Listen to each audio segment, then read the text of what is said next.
Hey everyone, and welcome back to another episode on Swish City, where we're going to be diving into those power rankings once again, starting off from Team 30, going all the way to Team 1 to the start of the NBA season. If you guys have missed, we've already broken down teams 30, 29, and 28. So we're going to be diving into Team 27 today, and as you guys can tell by the thumbnail picture, we are going to be discussing the Utah Jazz and why I think they are a very intriguing team in the Western Conference with a bunch of young talent, draft picks, and players, with also having a mix of superstars and players that can help them contend. Will the Jazz ultimately rip the band-aid off and go the full rebuild route, or will they try to stay in the middle of the pack this season? We're going to discuss all of that and more on this episode here of Swish City, diving in, looking at how the Jazz are very intriguing. So make sure to grab a snack, get ready to go, as this video is going to be diving in to their additions, subtractions, who looks really good on this team, who doesn't really look great, and looking overall at my record prediction. So without further ado, let's dive into it.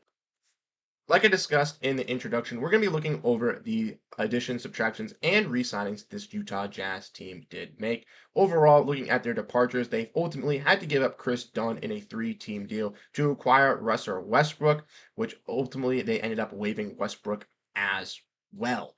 Now, this was kind of foregone conclusion, as the Utah Jazz, were just helping out the Utah Clippers trade off Russell Westbrook's contract, became a third team, were able to get some draft capital on it, and were able to give out Chris Dunn's contract, who was a free agent anyways, who was not returning on to this Utah Jazz team. They also waived Omar Seven. In addition, of removing those three players, they did add Drew Eubanks on a 2-year deal from the Suns, Patty Mills from the Miami Heat, and Svi Mykhailiuk on a 4-year deal from the championship Boston Celtics, as Danny Ainge went back and took some of his treasures from his old team. Now, the Utah Jazz also did make two re-signings with Johnny Juzang and with the obviously big drama story of the entire offseason, which was Lauri Markkanen, as he agreed to a 5-year extension with the Utah Jazz and was not traded to the Golden State Warriors. Now, ultimately, that restructure of those Lauri Markkanen trade contracts could get back into play in the future, but as we all know, there is a certain timetable where he is unable to be traded after taking that extension, so the time that the trade talks will be shut down now. But do not worry or be expected to see those types of moves or rumors to be brought back up again around the trade deadline area for this Jazz team, specifically if they are not going to be a top tier team, which I do not think that they will be. Now, even when diving in and looking at this team, this roster is stacked to the core heading into training camp. They got 21 guys under a roster, which is the limit you can bring into camp. They have three guys on two ways: Micah Porter, Justin Preston, and Oscar Shebwe, who all have looked pretty solid in a quest to make the NBA. Jason Preston, obviously playing at the University of Ohio and trying to rebuild his career with the Clippers earlier on, now with the Utah Jazz, and Oscar Shebwe, who also played with the Pacers last season on a two-way deal. They also have three guys coming in on Exhibit 10-day contracts who could also be sent to their G League, and one of them being notably Max Amos, who, if you guys remember, was on the Oral Roberts team a couple years ago, who had that nice deep March Madness run. Now, when looking at this roster of the Utah Jazz team, they are a little bit confusing. They have some veterans at the top tier like Markkanen, Collins, Sexton, and Clarkson at this rate, even though they might not be veterans viewed throughout the league. Maybe Clarkson is, but some other guys might not be viewed as veterans around the league. They're viewed as veterans for this team. But after that, besides Patty Mills, this and Svi Mykhailiuk at this rate, basically everybody is 24 or 25 and under. Drew Banks is 28 as well, but everybody else is super young, a super young product, trying to fit, trying to grow, trying to find their spot in the NBA. And that's something that I really, really like for this Utah team. Like I said, they just traded away Rudy Gobert, Donovan Mitchell a couple of seasons ago. They fully started this rebuild, bringing in those draft talents and draft capital. They also had some young players brought in from those trades as well. But ultimately, they're setting forward to trying to make a change and make a difference, trying to start their rebuild and get it going with some of these young guys. And that's going to be kind of where we talk about some of the guys that I like and dislike heading into the next part here of this video. Last year's draft class for the Utah Jazz, I was very, very high on. Speaking of the draft class from 2023, we're going to be talking about three additions, players that I really think are going to be making great additions to the squad, and that's Taylor Hendricks, Bryce Sensabaugh, and Keontae George. Taylor Hendricks, UCF alum, really, really solid 3 and D wing, can play the three, can play the four, and I think can bring a lot to this game that we have really seen from this Utah Jazz team. Now, unfortunately, Laurie Markkinen is slated above him in that roster spot, and he is the best player on this team. So it is kind of hard for Hendricks to be able to get some momentum, to get to showcase his skill set. But when he is gifted to be able to showcase that skill set, once Markkinen is eventually moved in the future, I'm telling you right now, Taylor Hendricks is a sleeper. This man can rebound, he can score, he can play make, he can block shots, he can do it all for the Utah Jazz, and he will do it for the Utah Jazz as well. Keontae George, another player that I'm very, very high on, coming from Baylor last year, 14th overall, or excuse me, 16th overall pick in the draft. I thought could have been a lottery pick last year, and I think very, very well deserved to be a lottery pick last season. We've seen with his scoring ability, his 3-point ability, his playmaking ability, that he can be that guard in control for Utah. And with last season, them having Jordan Clarkson dealing with some injuries, and with Colin Sexton being a pretty solid playmaker and scorer, but not the top tier guy, believing in Keontae George and him showcasing that he can be that type of guard in this system for the Jazz was clearly showcased last season with his scoring ability and his playmaking ability, especially with Jordan Clarkson down. Keontae George is another guy I'm really believing in, and Bryce Sensabaugh as well. I think he'll be able to showcase his scoring prowess on the offensive side of the ball more this season, with the Utah Jazz having some more wing availability this year and kind of believing in some of those younger guys, even though he's kind of slated in behind Taylor Hendricks and behind, Market, and I think he'll be able to get that growing room this season, and I think he definitely deserves of it as well. Another player that I want to highlight and talk about as well is Colin Sexton. Now, Colin Sexton, ever since he's been in the league, since high school back in the day when he had the meme staring down that kid, I've always been a fan of your boy Colin Sexton. Went to the University of Alabama. We all know infamously had to play in that game where they were short-handed. He tried to win it all, could not do it. Played against Trae Young in Oklahoma in the March Madness tournament. A fantastic game, was drafted to the Cleveland Cavaliers, was able to showcase his skills there, but never really developed himself as the true point guard or a true guard in that system, as Darius Garland was drafted a year later than that, in the same year, no, a year later, excuse me. And ultimately, because of that, he was then traded to Utah for Donovan Mitchell. Now, I think that he can showcase himself to be a pretty good combo guard, playing that one or the two, helping alongside either Keontae George play make or score. Ultimately, though, I think that Sexton's role best will be served as a six man. If it is with this Utah team, if it is with a contending team in the future, I think ultimately Sexton is going to present himself to be that top tier scoring six man esque guard playmaker. And I think that we're going to see that development kind of truly hitch in for Sexton, regardless if it's on Utah or if Utah has these pieces and they look to move off of him in the future and they send him to one of those contending teams. I think that Sexton will find that role eventually. Now, when we talk about the Utah Jazz, there's not a lot of players that I dislike. There are some players that I think that maybe not are not best for the system, but there's not a lot of players I dislike.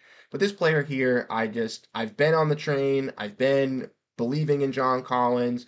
He's not going to fit in Atlanta. He needs to move. Trade him, trade him, trade him. If you trade him, he could work. If you trade him, he could work. We had all the rumors of him being in the trade news. Then he finally gets moved to Utah last offseason, and he doesn't really deliver. Unfortunately, John Collins, again, with this team, playing alongside Laurie Markkinen, who's already a four at his best position. John Collins is the best at a four as well. You can play him as a small ball five. Like, if you want to have him work his best, ultimately, I think you need a spacing five and have him being that rebounding four, but there's no true spacing fives that are really, really that good unless you look at someone like a Jokic or you look at someone like an Alperen Sengun. And I don't know if the Houston Rockets are gonna or the Denver Nuggets are gonna be looking to do a trade for John Collins to kind of help him out in their front court. Maybe they could, and who knows? Maybe that could be something worked out in the future. But ultimately, I don't know if John Collins really has a seemingly perfect fit in the NBA right now, besides one of those teams. I think, like I said, he needs to be used as a small ball five as a rebounder, which I don't think he works at his best. I think he works at his best as a rebounding four alongside a stretch five who can score and help out the offense while he can crash the paint, shot block, and rim protect while also scoring down low and being a nice little lob threat. Now, Collins, Like I mentioned, think he could fit on some other teams. Just will he get to those other teams? I don't know. His contract is a little big as well when talking about this Utah Jazz team. He is making the second most money at $26 million. Even though that is a bit of a tradable contract, it would be a little bit difficult, especially with the Utah Jazz right now, specifically having 15 guys under roster. Ultimately, it could look a little bit harder to be able to do, but I think it could still be done in the future. I also would not be shocked, like I said earlier on in the video, if Lauri Markkanen is moved eventually from this Utah Jazz team. Like I said, Lauri was tossed in a bunch of trade rumors this offseason, and even though the Utah Jazz feel like he could be a part of their culture and a part of their rebuild, I think at a 28 years old of age, excuse me, you should look to move off of him for the most amount of capital that you can. Even if you can get a guy like Kaminga, even if you can get some other guys to help out with this young core, Utah has an abundance of draft picks. They have an abundance of young youth movement players, and I think could really get that culture ingrained here. You have 6 to 7 young guys that you really believe in, you really want to try out. Give them the tools. Just let them take the course. And whoever blossoms, whoever looks good, whoever fits well and works together, you keep those players. And whoever doesn't, that's still young, move them to find roles that will help out your team to go in a winning direction. I think that's kind of the way that Utah needs to go. We've also seen them have rumors of Walker Kessler be thrown around their trade rumor mill as well, as we've seen, them obviously draft players in Kyle Filipowski and sign Drew Eubanks, also having John Collins under a roster in Lauri Markkanen. This center room is definitely combobulated. I would expect a player in Walker Kessler to be moved by the start of the season to another team because a lot of teams desperately need that big man help. Now, Walker Kessler is a little bit harder to move on the trade market just because he is on a cheaper contract, as we can see when looking at this here. Walker Kessler is still on his rookie deal, making $2 million. So it is very difficult to be able to trade a player like Walker Kessler at this point to find his value, especially with the new CBA, finding a team that he can work on and fit into, and that team can trade money back and doing all of that. But ultimately, I think Walker Kessler will find a new home for the start of the season. Players like him, Lauri Markkanen, John Collins, even a player in Jordan Clarkson who's a little bit of a veteran, I would keep my eyes on as we get closer and closer to the trade deadline for this Utah Jazz team to ultimately see what kind of moves do they want to go in. Do they want to capitalize and go full tank and go full youth movement, or will they keep some of these guys to ingratiate some culture and to have some winning in their franchise? As you guys know, before we get to the end of the video, we have to get to the record prediction for this team. And ultimately, I think that the Utah Jazz are going to finish at a record of 22-60, that being 2 games better than the Portland Trailblazers, but 9 games worse than their record last year, where they finished with 31 wins and 51 losses. Now, the reasoning behind this record is ultimately I think they're gonna be worse at the start of the year. Last year they had some better role players. They had a more of a winning culture. Fans thought, including myself, thought maybe they could be a team fighting in for the plan. At this rate, we all know with this stacked Western Conference with all these top tier teams that they are definitely a bottom 3 team in the Western Conference. So I don't think that they're going to be able to stack against some of these top tier teams. Ultimately, Lauri Markkanen has dealt with some injuries in his career, and last season we saw that happen and linger through most of the season. I'm not hoping that that happens for this Jazz team, but I would not be shocked if Markkanen were to get injured once again, or if he is even to sustain just a little bang up injury. If the Jazz are doing bad and they want to tank, they rest and take him out for a longer period of time to develop some of the younger guys like Sensabaugh, like Hendricks, like Keontae George, like Cody Williams, who they just drafted this year. I think that some of these players are going to get that limelight for officially for Utah. Like I said, maybe a player like John Collins, maybe a player like Jordan Clarkson, maybe a player like Lauri Markkanen could be traded by the deadline, and this could be just a full youth movement. Ultimately, I think that they're just going to be not healthy, a young team that's trying to be good but not going to have all the right tools. So young players trying to score, trying to showcase some of their highlights, especially with some of these players, older players, if they do get injured, might see that type of role, and we might see players like Keontae George or Colin Sexton trying to get 40, trying to get their stats better than trying to win the game for their team. Ultimately, though, I do like the Utah Jazz. They are intriguing to me this season as they have an abundance of young players and older players. And I like to see what direction this team goes to because if they go into that full reset, I think in 3 to 5 years, with players like Keontae George, Taylor Hendricks, Bryce Sensabaugh, Cody Williams, and an abundance of players that they can get with their new draft capital that they have acquired in their previous trades with Cleveland and Minnesota, and with their own draft capital of being bad, I think they can form a true contender over here in Utah that we have yet to see since the John Stockton and Karl Malone days. So let me know what you guys think down below in the comment section. How do you guys feel about this Utah Jazz team? Do you think they're too high, too low on the rankings? Drop down your thoughts down below. Once again, I appreciate all your support. We're getting these power rankings videos out as best as I can, trying to do them daily leading up to the NBA season. Once the NBA season starts, we'll have more news, more coverage, more breaking down things regarding on this channel. So make sure to stay up to date. Hit that like button, hit that subscribe button. I really do appreciate all the support that you guys truly show on this channel, as I'm just restarting this channel and trying to bring it back alongside my other channels. If you do enjoy my content, check me out over on Celtics Digest and Suns Digest as well, where I break down basketball news for those two respective teams. Once again, I'm Bruce Velez. Thank you guys so much for tuning in. Have a great rest of your day. Peace out.